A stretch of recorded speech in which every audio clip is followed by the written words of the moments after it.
Hey guys, it's Car Guy 11. Today we have an exciting video for those that like to do coding on their Supra. And if you saw my last video, I explained how to do it using the BimmerCode app and an OBD adapter. And the one I use is the OBD MX Plus. So I definitely will link that video below. If you haven't seen that, definitely start with that one that shows you the ins and outs of how to start coding. But the reason I'm doing this video today is because there's been a BimmerCode update. And what that means is it now allows access to an additional ECU on the Toyota Supra. So we got access to the body domain control ECU, and there are several updates you can do with that, including use of expert mode.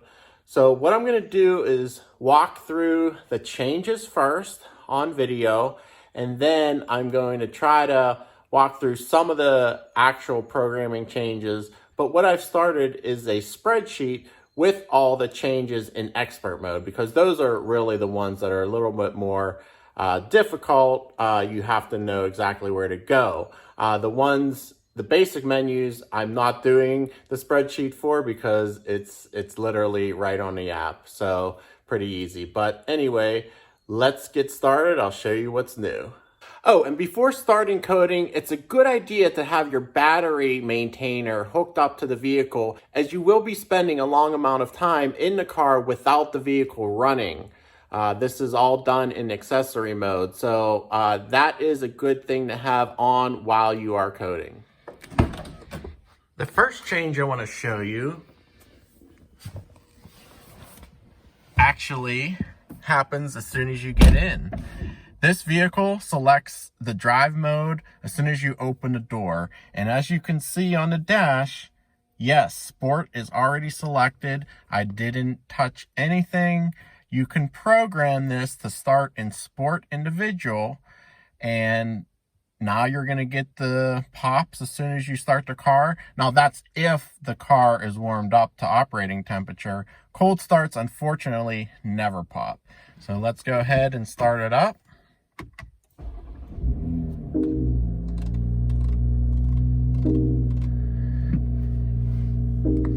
Those with keen ears can hear that different chime. I have selected the BMW I chime instead of the standard BMW chime. I feel like it gives it a little bit different sound compared to a normal BMW. So those passengers that come in the vehicle don't instantly say, oh, that's a BMW chime. It's a little different, pretty cool. That was a previous change you could do in the head unit ECU. But anyway, back to the current change. This is in the body domain controller ECU. These are ones that have a checkbox from the BimmerCode app that all you need to do is select select the mode upon startup. So again, I have selected Sport, and in particular Sport Individual. I actually haven't tried it with just Sport, but I like Sport Individual because I do make some changes to the standard Sport settings. Now that the engine's warmed up, let me show you starting in Sport mode. So say you just come in the car, engine's warm, Sport mode, start it up. Wow. It really popped that time. But that's what I mean. That's how cool Sport mode is.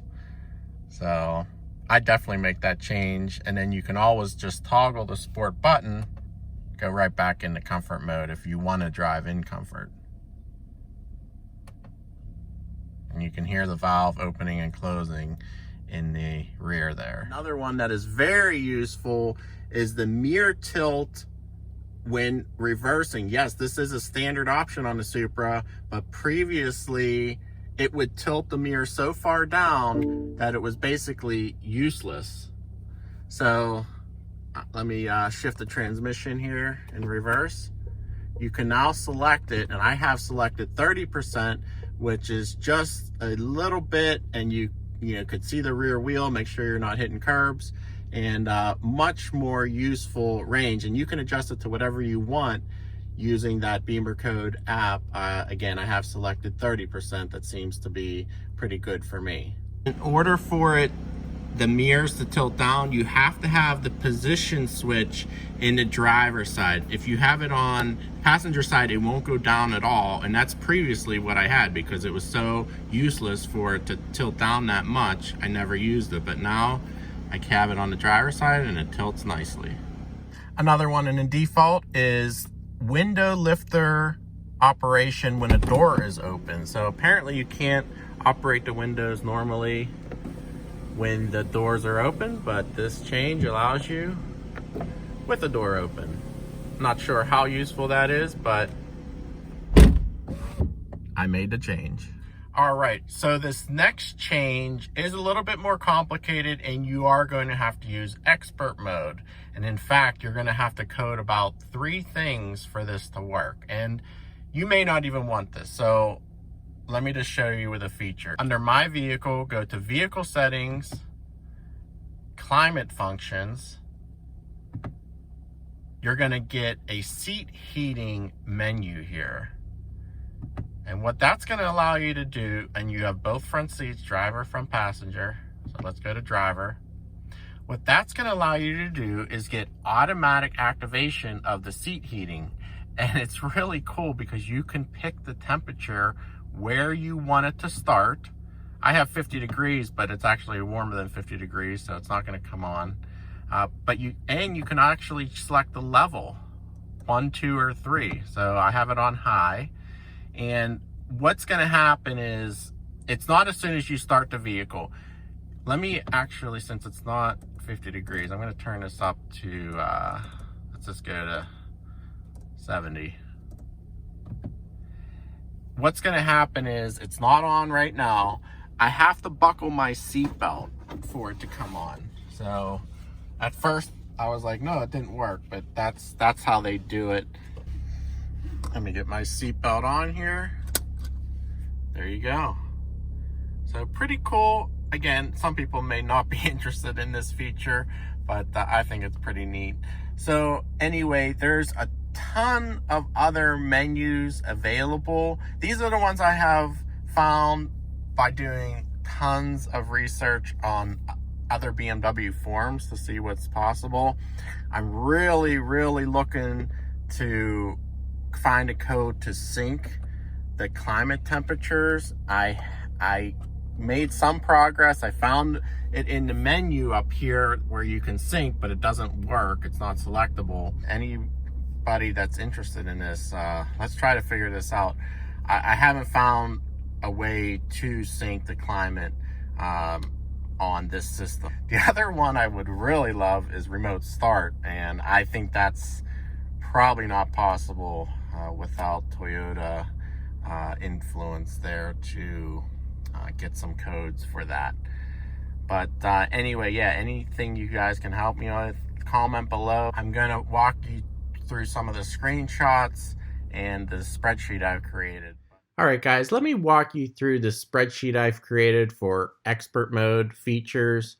These features cannot be set by the default checkbox menu that BimmerCode has. You have to go into additional settings, basically all of the settings. BimmerCode makes it easy and highlights popular ones that and makes it very easy to make changes. So expert mode is at the bottom left of the screen, and you hit expert mode, and then you'll get a list of every menu within that ECU. So the first one I'm going to talk about is the feature I just showed you on the video, the auto seat heating. There are 3 items you need to code, and as you can see in this spreadsheet, 2 of them are in the body domain controller ECU, and 1 of them is in the head unit. So I would do them in this order.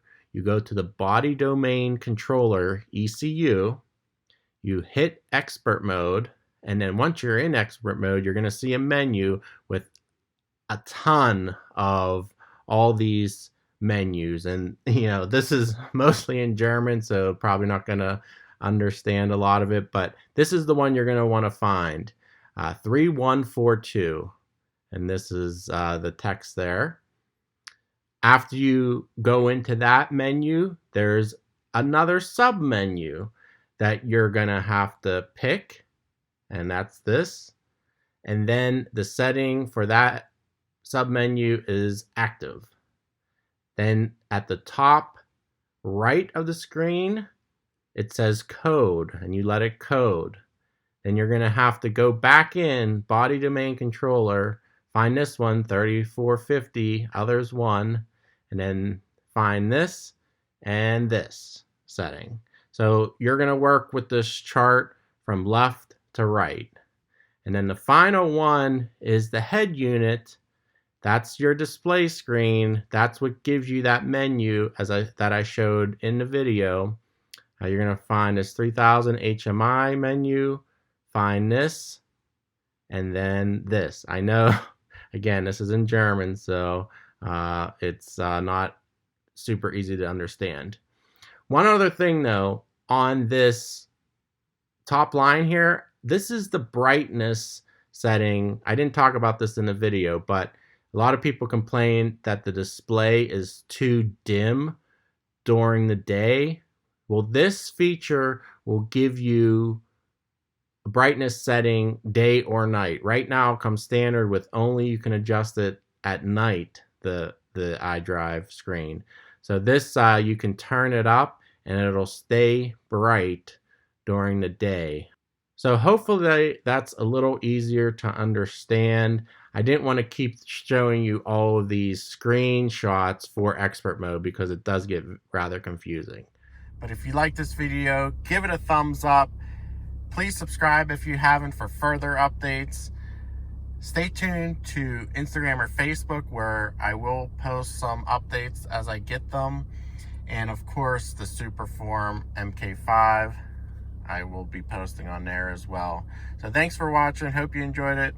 I'll see you in the next video. Take care.